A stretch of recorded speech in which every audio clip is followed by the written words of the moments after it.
ఒకవైపున ఈనాడు జ్యోతిల్లో చూసాం ఏదైతే ఇసుకకి సంబంధించినటువంటి ఏవైతే స్టోర్స్ పెట్టేసి ఉంచారు అట్లాగే అక్కడ తవ్వుకుంటున్నారు ఇక్కడ తవ్వుకుంటున్నారు విచ్చలవిడిగా జరిగిపోతుంది అన్నటువంటి స్టోరీలు గత 2-3 రోజుల నుంచి కూడా వస్తూనే ఉన్నాయి.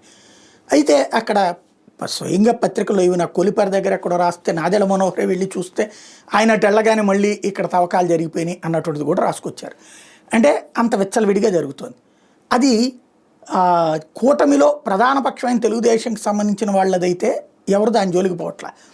అదే వేరే వాళ్ళదైతే వెంటాడుతున్న పరిస్థితి. తాజాగా పెరవలి కూటమి నాయకుల ఇసుక దందాకు అడ్డు అదుపు లేకపోతుందంటే సాక్షి రాసుకొచ్చింది. తాజాగా జనసేన గ్రామాధ్యక్షుడు అక్రమంగా నిల్వ చేసిన ఇసుకను అధికారులు సీజ్ చేశారు.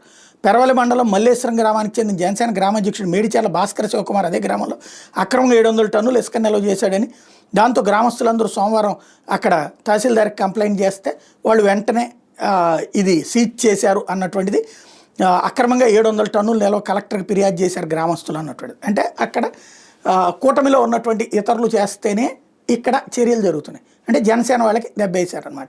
ఇక్కడ ఎవరికి వాళ్ళు తింటాం అనేటటువంటి కాన్సెప్టు, ఎదుటి వాళ్ళని తిన్నయకుండా ఉండేటటువంటి కాన్సెప్ట్లో తెలుగుదేశం వాళ్ళని తిన్నయకుండా జనసేనను బీజేపీ అడ్డుపట్టలేదు, కానీ వీళ్ళని మాత్రం ఏమీ లేకుండా అడ్డుపడుతున్నారు. అసలు తింటం తప్పా రైటా?